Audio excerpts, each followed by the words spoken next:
Habari gani mwana wako Jaco TV, na kama ni mara yako ya kwanza kutembelea chaneli yetu, basi fanya kusubscribe na kutani on notification. Karibu katika habari mchomozo. Rais wa zamani wa Zambia Edgar Lungu amefariki dunia. Taarifa hiyo ni kwa mujibu wa chama chake cha Patriotic Front. Lungu aliyekuwa rais wa taifa hilo kati ya mwaka 2015 na 2021 hadi aliposhindwa uchaguzi na rais wa sasa Hakainde Hichilema.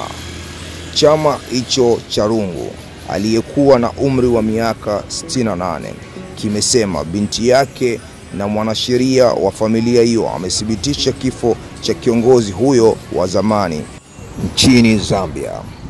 Mimi ni mtangazaji wako Modri Face wa Wako Jaco TV. Hadi